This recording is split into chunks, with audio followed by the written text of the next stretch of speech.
Something came from Baltimore, Baltimore. Something came from Baltimore, Baltimore.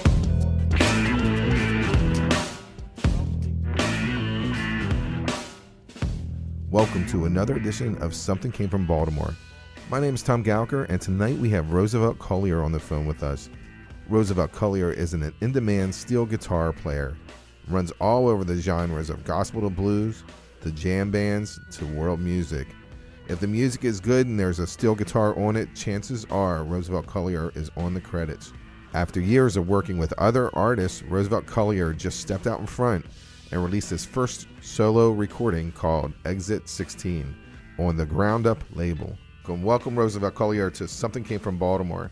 Oh, thank you, man. Thank you so much for even thinking about me, man. I'm honored. You have a great album called Exit 16. And how I found out about you to begin with was you're in a band, and I'm going to say the name wrong, Bacanti? Bacanti. It's crazy, man. It's like, you know what, man, if you can phantom like world music infused with like Afro roots, really like African beat, mixed with like rock and roll, like, Led Zeppelin. Yeah.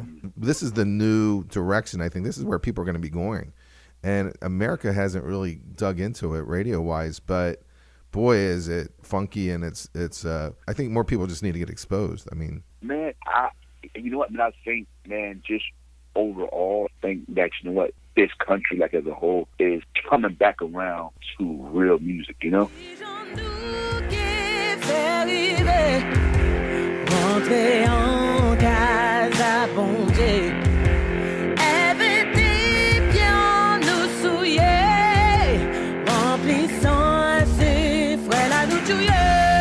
Yo ka dis étranger, c'est yo qui dangereux, yo pas véri connaître, mon a qui en face la terre, yo savez bien, pour qui yo. And it's weird when I'm looking at your press bio, it says that you are soft-spoken by nature. It seems like everyone wants to say that about you, and I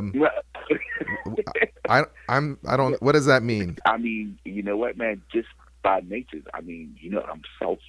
Like I'm not like a aggressive and loud and wild guy. So like everything about me is calm.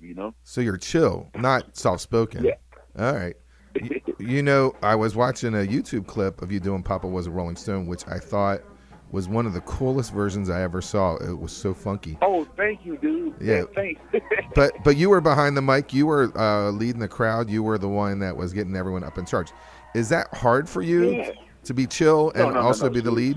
No. Like, you know what, man? On stage is different. You know what, man? Like on stage, man, there's a click button that stays on. Like it's time. You know what, man? It's time to go.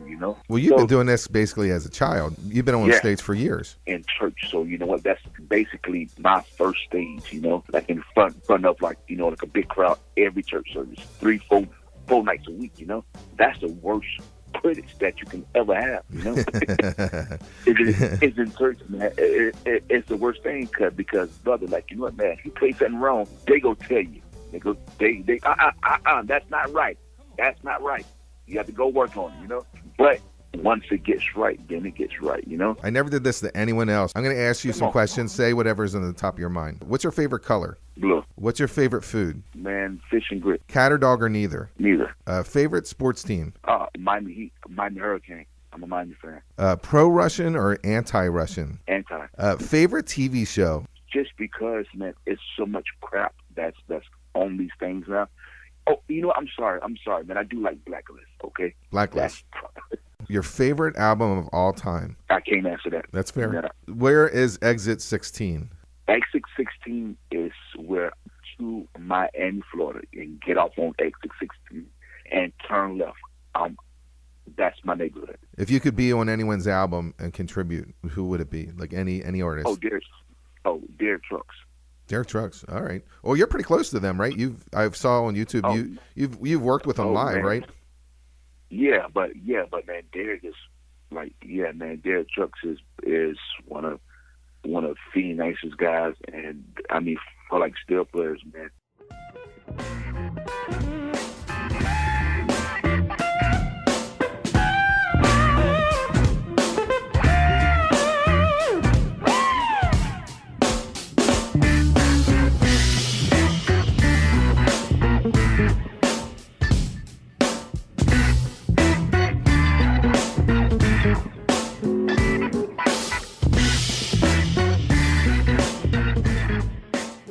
Exit 16 seems to be a little more rock influenced and more jam bandy. Yeah.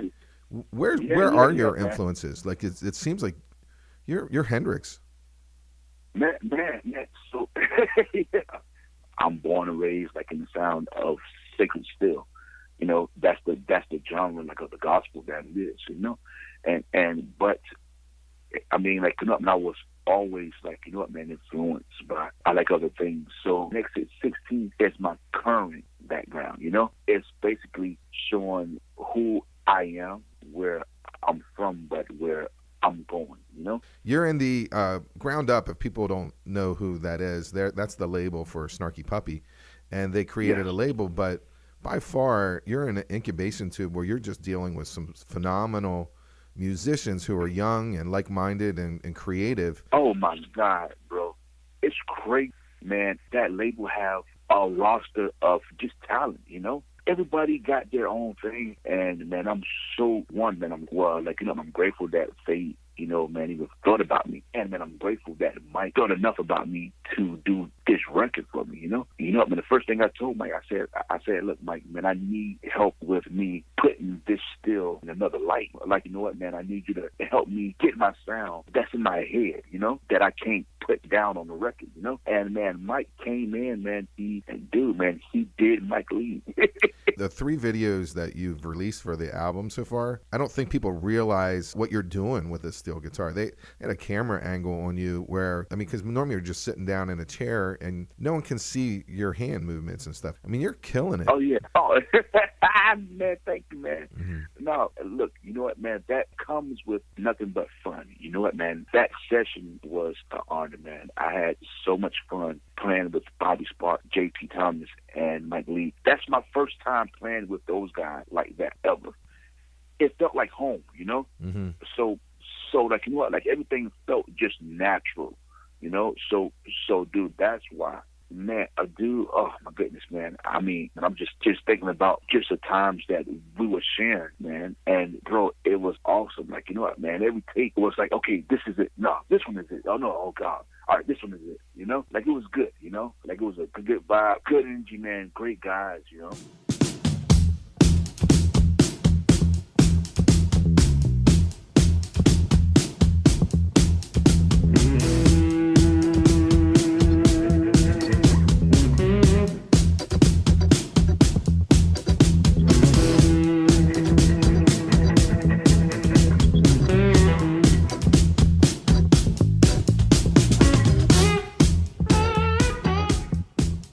You have a gospel, blues, rock, and jam band background, and this record has all that. There is like hints of Hendrix. There's some like hints of Van Halen in there. Did you just feel like you had an open like freedom to just to express yourself any way you felt? Well, I mean, yeah, of course, but you know what, man, I wanted to keep it still like in a certain realm, you know, because I have a lot of background, and I just thought for this record, you know what, let's just put it to, you know, like a certain form of, you know, like of my roots, and that's what happened, you know, that's how that we have this more like raw deal, like bluesy, edgy jam band, you know, type stuff, you know, soulful stuff, you know. You have 3 songs that are produced on videos already, and I totally recommend audience to take a listen to those before you get the album. It'll kind of just blow you away. I want to talk about all 3 of those, and then I also want to talk about another one. What was your thoughts on creating Spike? Spike. Let's talk about Spike. Man, Spike was written by Mike Lee and myself, man. So Mike came with me, was like, Rosie, like, you know, I got this like junkyard deadly rip. Like, you know what, like at first, like, you know, when the song name was called Junkyard, you know, but you know what, man, Spike got it, you know, like, you know, when it stuck out, but man, Mike was like, Rosie, man, I got this riff, and we played it, and you know, and I put a line with it, and you know what, man, it just turned very dirty. Yeah. Very, very dirty. And that was that sound. I was like, wow. I was like, you know what? Let's play with these sounds with this tune. And yeah, man, Spike was made, man. So, man, Spike is the song that is going to transcend to the next record, you know? That's the part of the album of where I'm going, you know?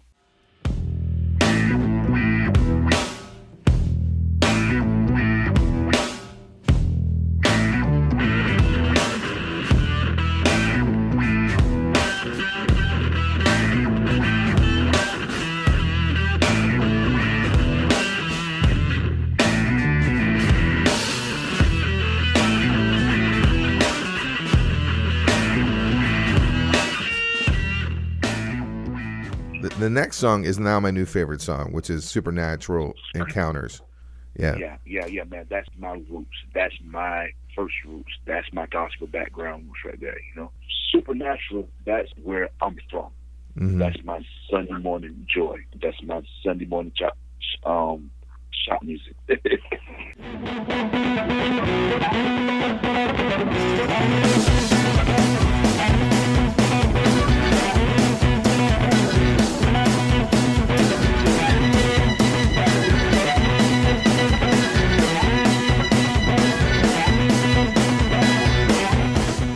We have Exit 16, which is their third video that you created.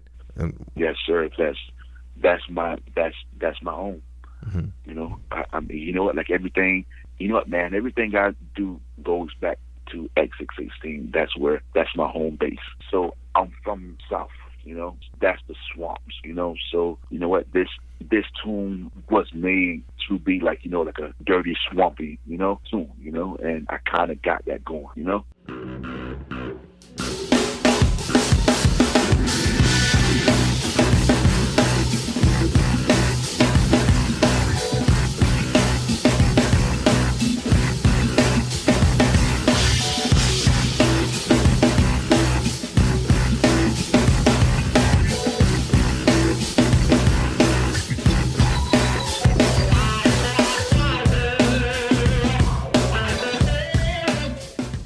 I really like Happy Feet. I think it's pretty awesome. Happy Feet, yes, man. Can you talk about that a little? Yeah.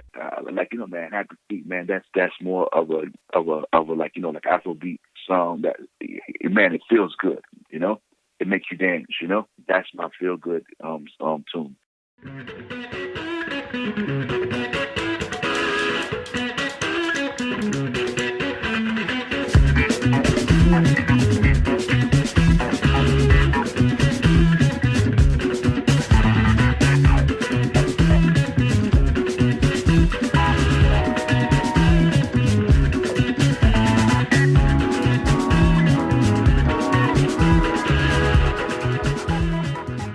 Roosevelt Collier, how do people get in contact with you? Yeah, man.